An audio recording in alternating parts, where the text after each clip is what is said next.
Between 1859 and 1871, he, Pike, worked out a military blueprint for 3 world wars and various revolutions throughout the world, which he considered would forward the conspiracy to its final stage in the 20th century.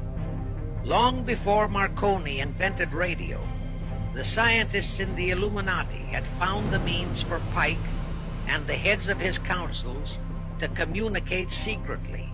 It was the discovery of that secret that enabled intelligence officers to understand how apparently unrelated incidents, one such as the assassination of an Austrian prince at Sarajevo, took place simultaneously throughout the world, which developed into a war or a revolution. Pike's plan was as simple as it has proved effective.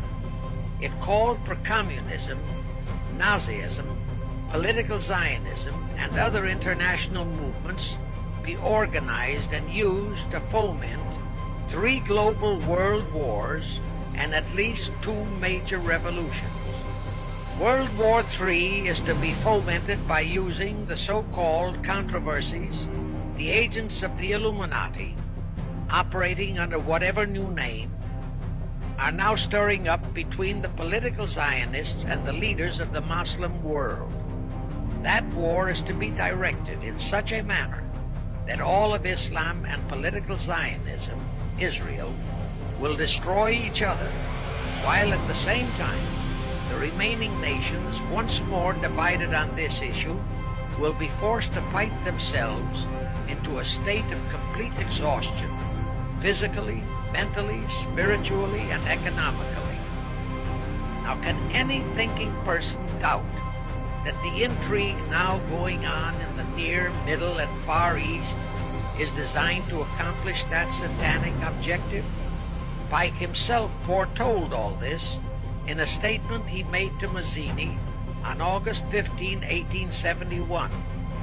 Pike stated that after World War III is ended, those who will inspire to undisputed world domination will provoke the greatest social cataclysm the world has ever known.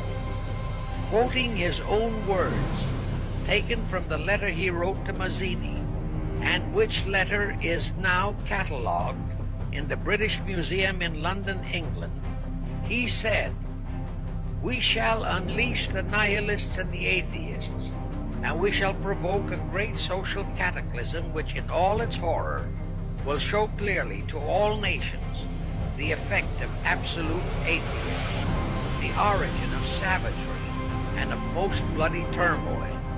Then everywhere the people forced to defend themselves against the world minority of revolutionaries will exterminate those destroyers of civilization, and the multitudes disillusioned with Christianity, whose deistic spirits will be from that moment on without direction and leadership, and anxious for an ideal but without knowledge where to send its adoration, will receive the true light through the universal manifestation of the pure doctrine of Lucifer, brought finally out into public view, a manifestation which will result from a general reactionary movement which will follow the destruction of Christianity and atheism, both conquered and exterminated at the same time.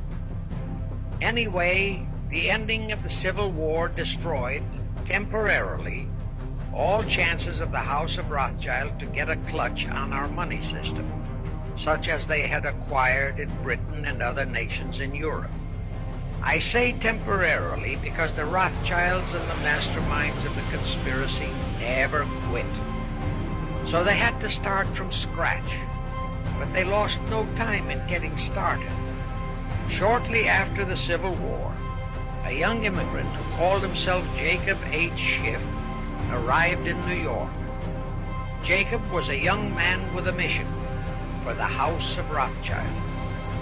Jacob was the son of a rabbi, born in one of Rothschild's houses in Frankfurt, Germany.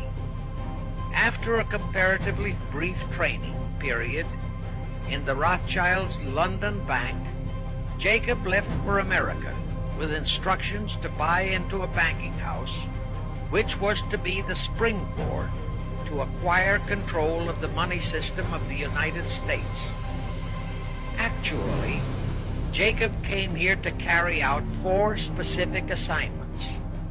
Number 1, and most important, was to acquire control of America's money system. Number 2, find desirable men who, for a price, would be willing to serve as stooges for the great conspiracy and promote them into high places in our federal government, our Congress, in the U.S. Supreme Court, and all federal agencies. Number 3, create minority group strife throughout the nation, particularly between whites and blacks. Number 4, create a movement to destroy